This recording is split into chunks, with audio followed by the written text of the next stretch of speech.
Last में जब मेरी बेटी इतनी बहादुर थी, जब नहीं सोच पाए कि ये लोग रास्ते हटाएंगे, उसको मौत के घाट उतार दिए, निर्मता उसे मार दिए। निर्मता पहले मोटरसाइकिल के लिए कह रहा था, लेकिन मैं कहा बेटा मैं नहीं, इतना भाई फाइफ आदमी नहीं, मैं गरीब आदमी हूँ, मेरी वाइफ बीमार हमेशा चलती है। क्या प्रक्रिया चल रही है? कुछ भी नहीं पता लगा साहब, कुछ भी नहीं पता मुझे चल रहा है। खाली मैं तो उसके काम क्रिया में व्यस्त हूँ, जहाँ बुलाते हैं वहाँ जाता हूँ। वकील साहब बोले हैं कि क्या बोलते हैं, आप शांत रहिए, मैं न्याय दिलाऊंगा। अब आप सबका सब लोगों पे मेरे भरोसा है, और मैं क्या कहूँ, मैं कुछ और नहीं कहना चाहता इससे आगे, क्योंकि मैं बहुत ही दुखी हो गया हूँ। क्या कहेंगे जो दर्शक देख रहे हैं, मालती चौहान का कल ब्रह्मभोज है, उन लोगों से क्या कहना चाहेंगे? उन लोग तो यही कहना चाहेंगे जो उसके चाहता थे, जो भी उसको मानते थे, करोड़ों की संख्या में थे। हाँ तो वो सब आए अपना। हम तो एक गरीब आदमी है, इतना तो नहीं है, लेकिन जो भी मेरे पास गुजर करने के लिए था, उसमें मैं जान प्राण अपना लगा करके सबका स्वागत करेंगे। मेरी बेटी को श्रद्धांजलि दे, और मेरी जो भी मदद कर सकते वो करे। और उसके बाद और मैं क्या कहूँगा मैं किसी को, जब मेरी न्याय के लिए लंबी लड़ाई लड़ना है। हाँ, न्याय के लिए लंबी लड़ाई, इसीलिए मैं जनता से अपील करूँगा कि मेरी बेटी को जो इंसाफ मिले, मुझे इंसाफ मिले। कभी मेरी बेटी कलंकित नहीं थी, उसको कलंक लगाया भी गया, उसको रास्ते से हटाने के लिए क्या क्या षड्यंत्र चले। लास्ट में जब मेरी बेटी इतनी बहादुर थी, जब नहीं सोच पाए कि ये लोग रास्ते हटाएंगे, उसको मौत के घाट उतार दिए, निर्मता उसे मार दिए, निर्मता उसे मार दिए। दहेज हत्या का मामला दर्ज होता है। दहेज हत्या का मामला जो है, दहेज हत्या का मामला दर्ज पहले से भी मारता पीटता था, वो पैसे मांगता था, मोटरसाइकिल भी मांगता था। जबकि मैं उसको जब देखने के लिए गया था कि कोई भी बाप अपने बेटी के लिए अगर फैसला करेगा तो पहले बच्चे को देखता है कि वो किस लायक है, कैसा है कैसा नहीं। तब वो कमाता खाता था, रेडी रिक्शा चलाता था, यूट्यूब में वो हल्का फुल्का वैसे काम करता था। कभी आपसे भी अपील किया था दहेज के लिए सामने से? नहीं, हमसे सामने से। वाइफ बीमार हमेशा चलती है, इतना नहीं। तुम्हें अगर गुजर बसर करना है, मेरी बेटी से तुम्हें मोहब्बत है, प्यार है, तो मेरी बेटी मैं उसका हाथ तुम्हारे हाथ में दे दूंगा, अपना जीवन व्यतीत करो, खुशी खुशी रहो। हाँ, ये मैं उसको इतनी बात बोला था। कहता ठीक है बाबूजी। लेकिन जब वो चली गई उसके घर, तो उसको प्रेरित करते थे, मारते थे, तरह तरह से उसको दंडित करते थे। और लास्ट में कहे कि अगर तेरा बाप नहीं दे सकता तो मैं तेरे से पैसा वसूलूंगा। वो कैसे? कहते जैसे मर्जी मैं वसूलूंगा। उसका क्या क्या वीडियो बना के क्या क्या करके, इतना तो मैं इतना समझदार नहीं हूँ। मेरी बेटी बार बार कहती थी ये लोग लालची आदमी है, ये लोग नहीं सुधरने वाले। अच्छा गोलू जी, अगर ये दहेज नहीं दे पाते हैं तो मालती से पैसा वसूलने का क्या जरिया हो सकता है? काफ़ी सारी वीडियो आप देख सकते हैं जिसमें बनेवी नाई वीडियो हुआ, बनेवी नाई वीडियो हुआ। ये बहुत सारी ऐसी वीडियोस पड़ी हैं, नाई बनाई। अगर हम वीडियो बनाई तो हम आई हमारे कैसे नाई बनेवी। ये जो सवाल है मैं जनता से ही बताना चाहता हूँ, कम से कम बारीकी पर ध्यान दें। ठीक है, चलिए, एक ये तो प्रताड़ना है ही। अब इनका 2 साल 3 साल पहले परिवार का क्या मसला है, ये हम सब में कोई नहीं जानता, इसलिए उस पर मैं कोई टीका टिप्पणी नहीं करूंगा। लेकिन वीडियो बनाने के लिए तो ये सबको जग जाहिर है, दुनिया जानती है वो प्रताड़ित करता था, मारता था, ये सबको पता है। और ऐसा कोई भाई बंधु नहीं है जो ये नहीं जानता कि विष्णु सबसे ज्यादा मालती को मारता था, पीटता था। हर कोई जानता था ये, बिल्कुल। अच्छा, एक कॉल रिकॉर्डिंग आपके द्वारा साझा की जाती है, सार्वजनिक की जाती है। उस कॉल रिकॉर्डिंग में कुछ ऐसे तथ्य हैं जिससे ये प्रमाणित हो रहा है कि इन सब बातों का जो ये घटनाक्रम होने वाला था, इसकी जानकारी लोगों को पहले से आशंकाएं थी। देखिए, जब मुझे लगता है कि जब मालती घर से चली गई थी काली जगदीशपुर से, तो एक दिन रात को उसका एक वीडियो आता है जिसमें वो बहुत ज्यादा रो रही थी, हद से ज्यादा। जो ऑडियो आप वायरल किए हैं वो ऑडियो कब की है? उसी दिन जिस दिन वो घर से निकली थी उसके दूसरे दिन शायद, क्योंकि जब वो रो रही थी वीडियो, तो एक हुआ ये एक वीडियो था जब हम लोग गाने की शूटिंग कर रहे थे, तो जिस होटल में हम लोग गाने की शूटिंग कर रहे थे, मुझे लगा बैक साइड में वो बेड और वो जो दरवाजा था लगा हुआ ऐसे पट्टी टाइप का, मुझे लगा कि आनंद रिजॉर्ट का ही वीडियो है। तो रात में हम और हमारे साथ एक दो लड़के थे साथ में, रात में हम लोग वहाँ पे गए, हम बोले इतना रो रही, इतना परेशान हो रही है, इतना ऐसी विविधा ये है, और किसी को बता नहीं रही थी कहाँ है हम, तो हम लोग डायरेक्ट उसको खोजने चले गए रात में हम जावेद भाई कौशल काफी लोग गए, उसके बाद वो नहीं वहाँ मिली ही नहीं, यानी हम पर उसके होटल वाले तारीख क्या रही इतना तो मुझे नहीं पता, लेकिन वीडियो के हिसाब से मुझे अच्छे से याद होगा। वही जब जिस दिन ये मामला इन लोग का घटित हुआ था, ये घर से निकल गई थी, जिस दिन वो मैटर हुआ था शादी विवाह, मतलब शुरुआती दौर का, बिल्कुल उसी टाइम की बात है। वहाँ पे मैं गया तो ये नहीं मिली वहाँ पे।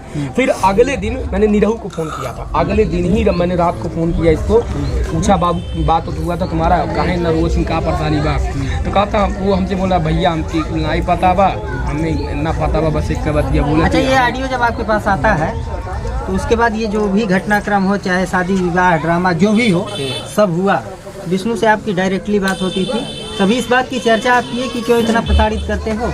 देखिए इसके लिए तो मैं कई बार उसको बोला हूँ, बहुत बार डाटा था जब शूटिंग की। और इस बीच की बात बताऊँ आपको याद होगा जिस दिन यहाँ पे सारा चीज़ हो गया, अगले दिन जब भैया ने मुझसे पूछा था कि ये समझौता हो गया, उसी दिन मैं विष्णु से मिलने भी गया था। मुझे लगता है कि मैं था और मतलब काफ़ी लोग थे, और ऑडियो में था क्या ये बताओ? उस ऑडियो में साफ साफ यही था जिसमें मालती बहुत ज़्यादा हमके लगत बात ये मारे चाहते जब हमारी तबीयत खराब रहे तब हमके नींद की दवाई। देखिए अब उसी की जुबानी में बता रहा हूँ जो ऑडियो में, थोड़ा शांत हो जाओ बाबू, शांत हो जाइए। उसी की जुबानी में बता रहा हूँ कि वो कहती थी कि भैया हमके मारे चाहते, तो हमके नींद की दवाई ठीक है, वो मुझसे कहती थी फ़ोन पे, और वो फ़ोन भी उससे पूछ कर के ही मैंने पूछा कि भाई इसको मैं सामने कर भैया बिल्कुल एकदम कही दे, कोई दिक्कत नहीं, सब तक वो होकर आवाज़ पहुँचे, हमारा आवाज़ पहुँचे कि क्या मतलब क्लियर नहीं है, तो मैं उससे पूछता रह गया, बांटना नहीं आएगा कहाँ बात भैया हम जहाँ बात इसके परेशान में रहा, लास्ट में यही उसकी लाइन पागल कोई बात नहीं कह रहा। यही बात जब ये कॉल रिकॉर्डिंग वायरल करते हैं, ये जो पेश है ना, पेश की वजह से उसकी आवाज़ दब जाती है, कहते हैं कि तो आवाज़ गोलू सबको बताए क्यों नहीं? अब वही तो मैं कह रहा हूँ, उसी के दिन के अगले दिन की बात, जब ये लोग आपस में वहाँ से आते हैं और यहाँ से जब होटल से चली आती है, होटल से जब जिस दिन चली आती है उसी के अगले दिन तो मैं इनको फ़ोन करता हूँ, उनके दरवाजे पर आता हूँ, तो ये बोलते हैं बाबू मतलब समझौते का जो मेन प्लान था पिताजी उनके और विष्णु और जो उनके साथ लड़का आया था और ये मालती है ऑलरेडी बनाए थे आपस में। मैं तो बस खाली पहुँचता हूँ कि चलिए अच्छा ज़्यादा चलिए, जहाँ चलना है कोर्ट कचहरी खड़े हो जाएंगे, यही बस बात है। लेकिन ये लोग पहले से यहाँ पे घर पे प्लानिंग बन चुकी थी कि लेकिन देखिए पूरी तरीके से अगर समझौता इनको प्लान करना ही था, थोड़ा चले जाइए परेशान नहीं होइए, अगर करना ही था तो सार्वजनिक रूप से पता नहीं क्या था कि विष्णु बताना नहीं चाहता, छोटा मोटा मामला नहीं था। हाँ जी मैं बिल्कुल बता रहा हूँ, पता नहीं क्यों बताना नहीं चाहता, लेकिन फिर भी जो लड़के लोग गए थे साथ में, 4-5 लड़के जो थे, उन लोगों ने चुटकी से वीडियो बनाया था। मैं सरासर गलती मैं 2 लोगों की इसलिए दूंगा, अगर मालती समझौता करने जा रही थी या विष्णु समझौता या इनके पिताजी और या जो उनके घर पे कोई एक और थे, मुझे नहीं मालूम, याद नहीं है, अगर जा रहे थे तो पहले पूर्ण रूप से इनको पहले सामने से बोल देना चाहिए कि भैया वीडियो बनाएंगे। पूछे बहुत दबाव बनाया था इनके ऊपर, गोड़ पकड़ के पूरा माफ़ी मांगने लगा कि ये चाचा हम लिया चल गलती ना, लेकिन वीडियो ने बना दिया।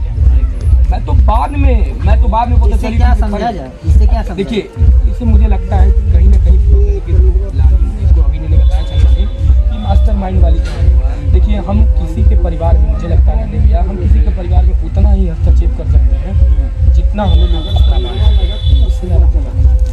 हाँ ये है कि एक परिवार को मिलाने, यहाँ आपके ऊपर एक बड़ा आरोप लगता है, आप ही के दर्शक आरोप लगाते हैं और आप ही लोगों के वीडियो में कमेंट्स आते हैं कि गोलू की भी सहभागिता थी।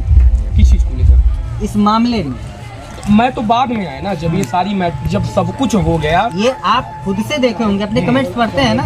नहीं मैं कमेंट लोग कहते हैं, इसको कैसे क्लियरिफाई करेंगे कैसे? पहली बात तो ये साफ सबको, अगर जैसे सब लोग वीडियो के माध्यम से देख रहे हैं, तो ये जब मामला पूरी तरीके से आ गया, मामला पूरी तरीके से जब मेरा जब पहला वीडियो होता है, जब रात को 12 बजे छोटी शादी का ये जो भी रहा वो होता उसके बाद, यानी उसके पहले सारी चीजें हो चुकी। जानकारी इसके पहले थी ना? हाँ, नहीं अब नहीं मुझे नहीं पता, तो वीडियो देखने के बाद ही सब कुछ नहीं, आया। जानकारी ऑडियो अगर आपके पास आता है मालती का, जब अपने घर से निकलती है तो जानकारी पहले थी इस मामले की? नहीं, ये मामला जब हो गया वो वहाँ से निकल गई थी, जब वो शादी वाला पीला सिंदूर वाली कहानी हो गई, उसके बाद निकल गई रात में। अच्छा, उसके बाद ऑडियो? हाँ, उसके बाद की कॉलिंग है ना वो।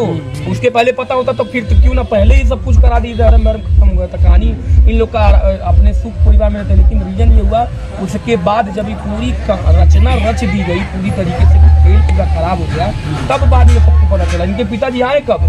जब सब कुछ खत्म हो चुका था, बस थोड़ा बहुत बचा हुआ जो भी, ये बेचारा भागे भागे 6 दिन में पहुंचे, वहां से निकले। अब पता नहीं इनका ट्रेन का प्रॉब्लम थी, क्या हुआ ये मुझे भी नहीं पता, लेकिन इतना मैं जान रहा हूँ कि ये आए बड़ा लेट कर दिए, बहुत लेट में आए थे। लेकिन ये आते ही जब यहाँ से पहुंचे तो बस एक ही बात दोहराया, ठीक है आप अच्छे से रहो और झगड़ा बवाल नहीं करना आज के बाद। वो अपना यहाँ माफी मांगना, ठीक है पापा आज के बाद ऐसा कुछ नहीं होगा। तो हम लोग तो सिर्फ यहाँ पे एक तरीके से भाई चलिए एक दूसरे का लोगों का घर बस जाए, यही सब लगा हुआ था परिवार में बस, और बैठे थे।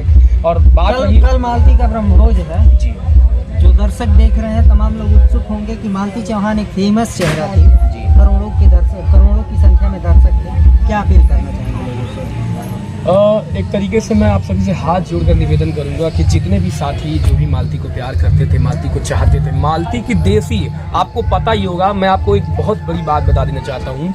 मुझे लगता है उत्तर प्रदेश, झारखंड और बिहार की सबसे देसी और हिट ब्लॉगर अगर कोई रही है तो सुपरस्टार स्वर्गीय मालती चौहान रही है। मैं आप सभी से निवेदन करूंगा कि इनकी जो ये सोहनी होने वाली है, जो कि ब्रह्मभोज होने वाला है, आप लोग इनके वहाँ आए और भगवान से, ऊपर वाले से यही दुआ करें कि मालती की आत्मा को शांति के लिए एक श्रद्धांजलि दें और प्यार से आए इनके पिताजी को, जो ऐसा लगता है, क्योंकि लड़ाई बहुत जारी है, इन्होंने बताया ही है, लंबी लड़ाई। हाँ, बहुत लंबी लड़ाई है, बच्चे का भी देखभाल है और उसके बाद इनको न्याय चाहिए, न्याय के लिए बहुत सरना है।